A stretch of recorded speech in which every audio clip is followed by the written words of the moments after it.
آپ یکدم دیکھیں گے کہ چیز ہوگی.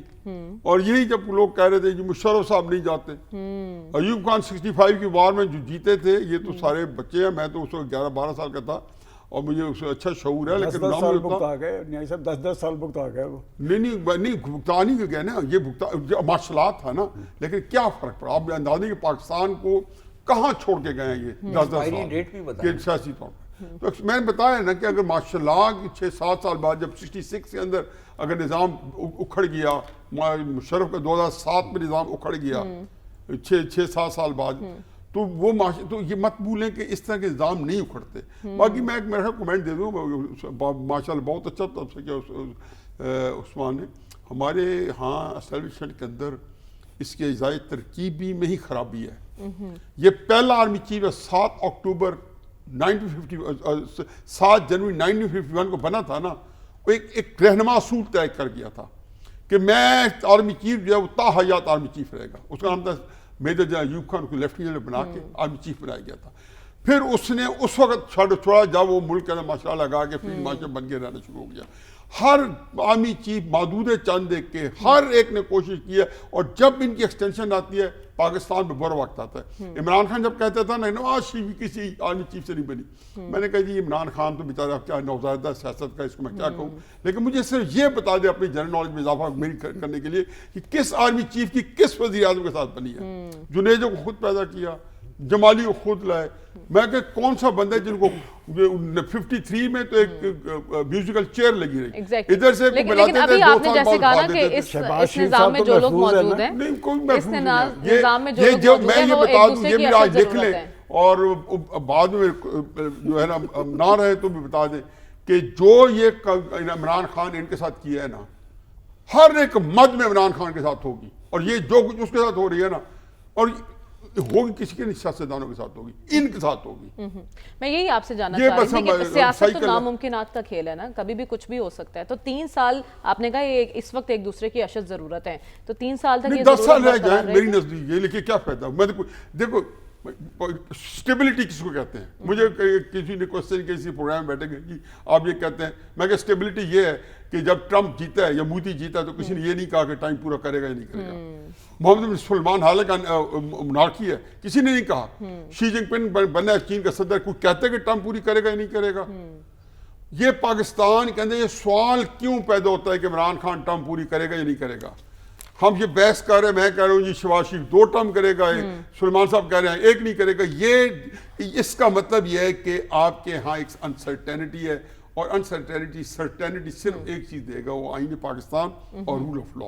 لیکن جب تک آئین پاکستان رول آف لا نہیں, اس کی تھوڑی بہت وائلیشن ہو نا, تو ایک اور بات ہے. ہمارے بھائی ڈاکٹر رسول بخش رئیس صاحب کہہ رہے ہیں کہ جی آئیڈیل نظام تو نہیں ہوتا کہ بلدیاتی نہیں کرائے, لیکن بہرحال آئین کا بیسک سٹرکچر جو ہے وہ ہو جائے, عدالتیں آزاد ہو, رول آف لا ہو, تو پھر خود بخود ایک چیزیں ایوالو ہو کے بہتری ہو جاتی ہے. لیکن یہاں پہ تو لیکن آپ جو کہہ رہے ہیں کہ ایک قدم آگے بڑھاتے ہیں تو 2 قدم پیچھے پھسل جاتے ہیں. یہ نظام نہیں ہے جو ہم چلا رہے ہیں. ٹھیک ہے, اس کا کوئی نام نہیں ہے دنیا میں. سیاست جو پولیٹیکل سائنس کی ٹیکسٹ بکس ہے نا, ان کے ڈاکٹر صاحب یقینی کی صورتحال ڈے 1 سے ہی سٹارٹ ہو جاتی ہے جب یہ سوال کیا جاتا ہے کہ آخر یہ سسٹم یا یہ حکومت اپنی مدت پوری کرے گی یا نہیں کرے گی. کیونکہ ہم نے دیکھا کہ ماضی میں ایسی کوئی بھی حکومت ابھی تک سامنے نہیں آئی جس نے اپنی مدت پوری کی ہو, اس لیے یہ سوال جو ہے بہت زور و شور سے اٹھایا جاتا ہے ڈے 1 کے ساتھ ہی. ڈاکٹر رسول بخش رئیس صاحب, ہم پیپلز پارٹی کی بات کر رہے ہیں اور جس طرح سے اتحادی مل کر حکومت چلا رہے ہیں, تو اس کی ٹائمنگ کو آپ کس طرح سے دیکھ رہے ہیں؟ اسحاق ڈار صاحب نے جس طرح سے کہا کہ کہیں نہیں جا رہی پیپلز پارٹی, کوئی خطرہ نہیں ہے, وہ ہمارے مشکل وقت کے ساتھی ہیں, کیا اس کے پیچھے کوئی کہانی ہے؟ دیکھیں, جب وہ کہتے ہیں نا, انگریزی کا محاورہ ہے کہ when there is a smoke there is a gun, کہ اگر کہیں سے دھواں نکل رہا ہے تو لگتا ہے کہ وہاں پہ کوئی فائر بھی ہوا ہے. ایگزیکٹلی. اب یہ آج بڑے بڑے اخباروں میں ہیڈ لائن لگی ہوئی ہے, اور آخر جو نائب وزیر اعظم ہیں ان کو, اور میں سمجھتا ہوں کہ ایک کلیدی پرسن ہے مسلم لیگ نون کے ڈار صاحب, تو وہ اگر آ کے میڈیا قوم کے سامنے آ کے کہتے ہیں, اور نقوی صاحب بھی ہم راہ ہیں تو وہ بھی ہم رکاب ہیں, تو دونوں گھوڑے پہ سوار ہو کے اعلان کرتے ہیں کہ پیپلز پارٹی کہیں نہیں جا رہی. اب آخر یہ وضاحت کرنے کی ضرورت کیوں پیش آئی؟ ایک بات. اور دوسری بات دیکھیں کہ اس وضاحت پر ابھی تک پاکستان پیپلز پارٹی خاموش ہے. اس کی طرف یہ وضاحت تو پاکستان پیپلز پارٹی کی طرف سے آنی چاہیے تھی کہ ہم کہیں نہیں جا رہے. دوسری پارٹی کہہ رہی ہے کہ وہ کہیں نہیں جا رہے. اصل بات کیا ہے؟ اصل بات یہ ہے کہ پاکستان پیپلز پارٹی میں دو آرا پائی جاتی ہیں. ایک رائے جو پنجاب کے اندر بہت ہی مضبوط ہے وہ یہ ہے کہ تحریک انصاف سے اگر ہم اتحاد کر سکتے تو وہ بہتر تھا. اچھا. مسلم لیگ نون سے اتحاد کر کے ہم نے اپنا باقی جو کچھ بھی سیاسی سرمایہ تھا پنجاب میں ہم نے غرق کر دیا ہے, تباہ کر دیا اپنے آپ کو. گیلانی صاحب بھی شاید اس لیے مشورے دے رہے ہیں کہ حکومت میں شامل ہو جائیں یا پھر عوام میں چلے جائیں. یوسف رضا گیلانی صاحب بھی یہ فرما رہے ہیں. جی بات یہ ہے کہ وہ دو دھڑے ہیں. تو چند صاحب نے وہ جو سیالکوٹ کے انتخابات ہوئے اور بہت کم ووٹ پڑے پیپلز پارٹی کو, تو انہوں نے کہا کہ جی مسئلہ یہ ہے کہ آپ اگر مسلم لیگ نون کے قریب سے بھی گزریں تو لوگ آپ سے نفرت کرتے ہیں, آپ کے قریب نہیں جاتے. تو وہ ایسے لوگ موجود ہیں جو یہ چاہتے ہیں کہ پاکستان پیپلز پارٹی کو اپنا کھویا ہوا مقام پنجاب میں حاصل کرنے کا طریقہ یہ نہیں ہے کہ مسلم لیگ نون کے اٹو ٹنگ بن جائے, بلکہ علیحدہ سے اپنی سیاست کریں. دوسرے وہ لوگ ہیں ہمارے محترم سابق وزیر اعظم اور موجودہ چیئرمین سینٹ مخدوم سید یوسف رضا گیلانی صاحب کے, وہ کہتے ہیں موج میں لے کرو کہ ہمیں, وہ تو کہتے ہیں کہ ہمیں آج اقتدار میں آنا چاہیے. لیکن اصل فیصلے میرا نہیں خیال ہے کہ پیپلز پارٹی کی نوجوان قیادت کر رہی ہے. اصل فیصلے پاکستان کی پرانی قیادت اور قدیمی اور سمجھدار قیادت وہ کر رہی ہے. زرداری صاحب کی چھاپ ہے اس کے اوپر جو بھی فیصلے ہو رہے ہیں. دوسری طرح مسلم لیگ ان کے اندر بھی دو آرا پائی جاتی ہیں. ایک وہ ہے نوجوان جو میں سمجھتا ہوں کہ محترمہ مریم نواز صاحبہ کے ساتھ وابستہ ہیں. انہوں نے کہا ہے کہ پیپلز پارٹی کو تھوڑی سی بھی ڈھیل دی, اقتدار میں شامل کیا پنجاب میں, تو ہم پنجاب میں پہلے ہی تحریک انصاف کے ڈسے ہوئے ہیں, ان کے ساتھ مقابلہ ہے. اور یہ اگر ٹرائنگلر ہو گیا تو پھر مسلم لیگ نون کا کیا بنے گا. لیکن ایک بات آخر میں جو کنکلوڈ کرنا چاہتا ہوں وہ یہ ہے کہ خطرہ سب کو ہے, اور خطرہ سب کو سب سے نہیں ہے. جون ایلیٹ نے جو کہا تھا خطرہ ایک سے ہے.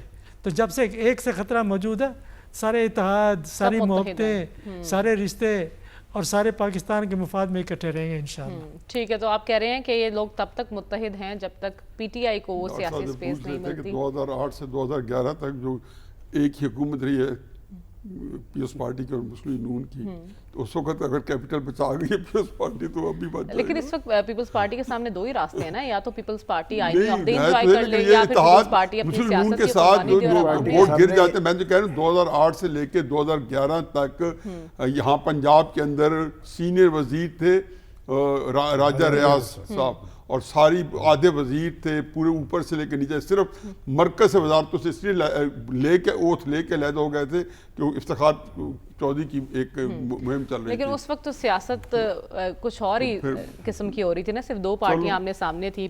اس کے بعد جب تحریک انصاف آئی تو منظر ہی بدل گیا سیاست کا. عثمان شامی صاحب, کیا پیپلز پارٹی خطرے میں ہے یا پھر حکومت بہت مضبوط ہو چکی ہے؟ دونوں میں سے کوئی ایسی بات نہیں ہے. اصل میں پہلی بات ہے کہ انہوں نے اب وہ اسحاق ڈار صاحب میرے خیال میں یہاں داتا دربار آئے تھے, وہاں سے نکلتے ان سے میڈیا نے گھیر لیا, انہیں ان سے سوال پوچھا کہ پیپلز پارٹی کا کیا معاملہ ہے, انہوں نے اس کا جواب دے دیا کہ کہیں نہیں جا رہی.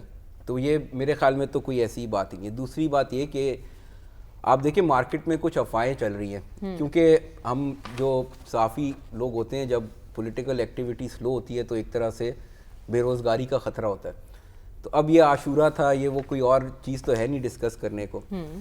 تو آپ دیکھیں خبر یہ ہے, اب پہلی بات تو یہ کہ جو زرداری صاحب کے حوالے سے اعزاز سید صاحب نے ایک سٹوری دی کہ ان کو تبدیل کیا جا سکتا ہے. اچھا, زرداری صاحب کی تبدیلی جو ہے وہ دو ہی طریقے سے ممکن ہے کہ یا تو ووٹ کے ذریعے وہ پارلیمنٹ میں 2/3 میجورٹی چاہیے. تو مجھے تو یہ بات سمجھ نہیں آتی کہ کوئی پی ٹی آئی اور نون لیگ مل کے زرداری صاحب سے نجات حاصل کرنا چاہتے ہیں, تو یہ کوئی بات عقل میں نہیں آتی. دوسرا طریقہ یہ ہے کہ پیپلز پارٹی جو ہے وہ خود ان کو وڈرا کر لے. اچھا وہ اگر وڈرا کرے تو وہ کوئی نہ کوئی ڈیل کے نتیجے میں ایسا کیا جائے گا. یعنی اگر بلاول صاحب کو وزیر اعظم بنا دیا جائے تو میرے خیال میں زرداری صاحب کو کوئی اعتراض نہیں ہوگا کہ وہ صدارت کے منصب سے ہٹ جائیں. تو دوسرا ایک اور افواہ جو ہے وہ یہ چل رہی ہے کہ کچھ حکومتی حلقے یہ تجویز دے رہے ہیں کہ جو فیلڈ مارشل عاصم منیر صاحب کو صدر بنا دیا جائے. اور میرا خیال ہے کہ یہاں سے افواہیں ہیں, لیکن یہ کہ یہاں سے یہ افواہ نکلی ہے کہ کوئی زرداری صاحب کی سیٹ کو خطرہ ہے, کیونکہ جہاں جس سیٹ کے لیے عاصم منیر صاحب کا نام آ جائے تو پھر باقی تو کوئی کینڈیڈیٹ جو ہے وہ نہیں. لیکن میرا خیال یہ کہ یہ بھی بے بنیاد بات ہے.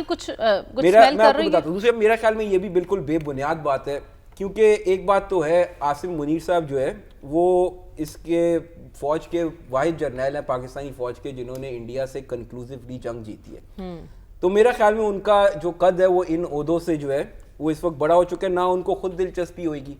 اور یہ ویسے ہی جو شوشے چھوڑنے والے لوگ ہیں وہ یہ گفتگو کرتے رہتے ہیں. ایک اور بات یہ کہ پنجاب کے حوالے سے خبریں آ رہی تھی کہ پیپلز پارٹی شمولیت چاہتی ہے حکومت کے اندر.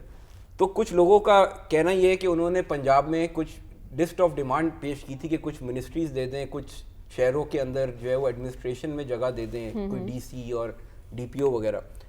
تو نون لیگ نے ان سے کہا کہ ٹھیک ہے ہم آپ کو دے دیتے ہیں, آپ ہمارے اتحادی ہیں, تو جو جو چیزیں ہم آپ کو یہاں دے رہے ہیں وہی آپ ہمیں سندھ میں دے دیں. اچھا, تو وہ پھر مجھے یعنی کہنا لوگوں کا یہ ہے کہ وہ دونوں طرف کو ٹھنڈ پڑ گئی, خاموشی کہ ٹھیک ہے جس تنخواہ پہ کام کرے اتنی کافی ہے دونوں کے لیے جو ہے. ٹھیک ہے, تو میرا تو خیال ہے کہ یہ صورتحال ہے.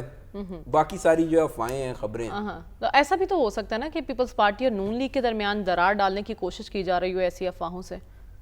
نہیں, میرا نہیں خیال. وہ یہ خود ہی آپس میں اصل میں دیکھیں وہ ایک محدود سپیس ہے, اور پیپلز پارٹی اور نون لیگ جو ہے ان کے درمیان یہ ریس تو ہے نا کہ کس نے زیادہ اختیار اپنے پاس رکھنا ہے, مستقبل کا نقشہ کیسے ہوگا, سیاست کیسے چلے گی.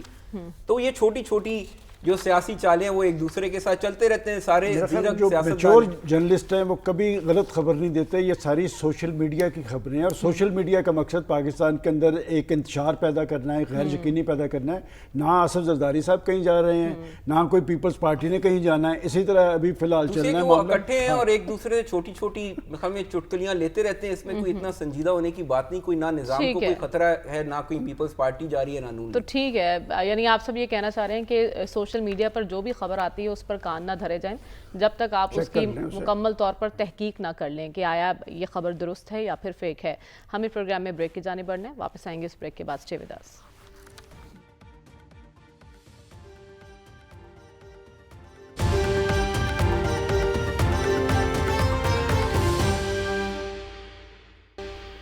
ویلکم بیک ناظرین. آج دنیا بھر میں نواسہ رسول, جگر گوشہ بطول, حضرت امام حسین رضی اللہ تعالیٰ عنہ کی قربانی اور ان کے اہل خانہ کی قربانی کی یاد کو انتہائی عقیدت و احترام کے ساتھ منایا جا رہا ہے. ہم آج فلسفہ شہادت پر بات کریں گے کہ آخر فلسفہ شہادت امام حسین ہے کیا. سلمان صاحب, کیا ہم اس فلسفے پر کاربند ہیں؟ دیکھیں مریم, پہلے تو میں سمجھتا ہوں کہ آج یوم عاشور کے روز ملک بھر میں سے کسی جگہ سے بھی کوئی غیر معمولی یا ہنگامی صورتحال کی اطلاع نہیں. تو یہ کریڈٹ ہے ہمارے دوست وزیر داخلہ محسن نقوی صاحب کا اور پنجاب کے اندر چیف منسٹر صاحبہ کا ہے کہ جنہوں نے فل پروف اقدامات کیے تھے اور پولیس الرٹ نظر آ رہی تھی. دوسری بات, آپ نے فلسفہ شہادت کی جو بات کی ہے, دیکھیں بات یہ کہ خدا تعالیٰ کی حاکمیت کے مقابلے میں جو شخصی آمریت ہے سب سے پہلے چیلنج کرنے والے حضرت امام حسین تھے. یہ جو بیعت ہے یہ کیا تھی؟ یہ ایک ووٹ ہے.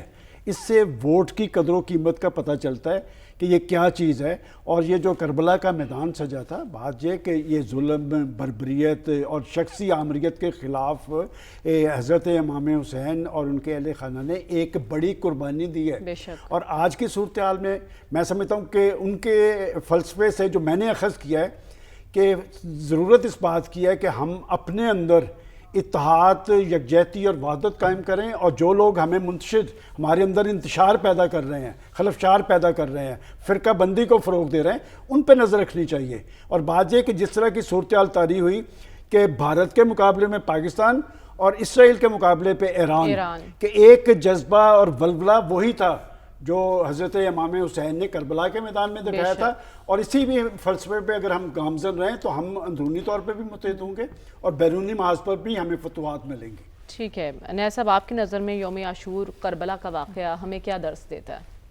وہ اقبال کا ایک شعر میرا خیال ہے کہ سب کوئی بند ہے، غریب و سادہ و رنگین ہے داستان حرم، نہایت اس کی حسین ابتدا ہے اسماعیل. میرا خیال ہے کہ ایک دنیا میں آپ یہ دیکھیں کہ آج کے دن وہ ایسا تو بڑا دن تھا کہ پوری ایک کونے کونے میں آپ نے دیکھا جلوس کر رہے ہیں، امریکہ دیکھے، آسٹریلیا دیکھے، سارا دن دکھاتے رہتے ہیں، دنیا جہان بھر میں. سبق تو اس میں ہمارے لیے بہت کچھ تھا، ہم سیکھ بھی سکتے تھے، لیکن میرا خیال ہے کہ بدقسمتی سے ہم یہ منانے والے، اور یہ ہماری ایک عجیب و غریب عادت بن گئی ہے کہ اسلام نافذ پورا پاکستان کرنا چاہتا ہے لیکن عمل کوئی نہیں کرنا چاہتا. حضرت امام علی مقام رضی اللہ عنہ کو جو ہے ایگزال تو سارے کر رہے ہیں، لیکن ان کی جو درخشاں جو سیرت ہے اس کے مطابق زندگی نہیں گزار رہے. انہوں نے اسلام پہ عمل کیا، پھر اسلام کے لیے انتہا کر دی، قربانی دی، اور میرا خیال ہے کہ آج تک جو ہے ایک چیلنج بن گیا طاغوتی قوتوں کو یہ کہنے کا نہیں ہے کہ جی آپ کیونکہ ہمارے پاس حکومت آ گئی تو آپ ہماری اطاعت کرو. بالکل، اسلام زندہ ہوتا ہے ہر کربلا کے بعد. رسول بخش رئی صاحب، آپ کی نظر میں آج کے دن میں ہمارے لیے کیا سبق ہے؟ ہمارے لیے یہ ہے کہ امام حسین کا فلسفہ اور ان کی شہادت کا جذبہ اس بات کی عکاسی کرتا ہے کہ سچ کے لیے آپ نے ہر کچھ قربان کرنا ہے، اور جو ظالم ہے اور ناانصافی کے اوپر جو حکومت یزید نے قائم کی تھی وہ ایک مثال ہے کہ اس کے خلاف آپ نے مزاحمت کرنی ہے، خاموشی نہیں اختیار کرنی، مصلحت کیشی سے کام نہیں کرنا، آپ نے قربانی دینی ہے. میں سمجھتا ہوں کہ اگر ہم حضرت امام حسین علیہ السلام کے فلسفے پہ عمل کرتے مسلمان ممالک تو یہاں پہ آج ظالم کوئی حکمران نہ ہوتا ہمارے ملکوں میں. دنیا میں یہ ظلمت کے اندھیرے مکمل طور پر جھٹ جاتے کہ یہ انفرادی طور پر بھی درست ہے، اجتماعی طور پر بھی درست ہے کہ ظالموں کے خلاف آپ نے جھکنا نہیں، کھڑے ہونا ہے، مزاحمت کرنی ہے. یہ سارا مزاحمت کا جو فلسفہ چلتا ہے ساری دنیا میں، مختلف تحریکیں چلاتی ہیں، ان کے اندر اگر اسلامی نقطہ نظر کو دیکھیں تو اس میں حضرت امام علیہ السلام کی جو قربانی ہے، جو جذبہ ہے، وہ یہ ہے کہ آپ نے مزاحمت کرنی ہے. آپ نے مزاحمت کی بات کی. پاکستانی سیاست میں تو سب مزاحمت کی سیاست کرتے ہیں، جو بھی اپوزیشن میں جاتا ہے وہ مزاحمت کی سیاست کا ہی سہارا لیتا ہے، لیکن بطور قوم اور بطور مسلم امہ ہمارے حکمرانوں کے لیے اس میں کیا پیغام ہے؟ کیونکہ غزہ کی جو سچویشن ہے اس میں تو ہم نے کچھ بھی نہیں سیکھا نا واقعہ کربلا سے.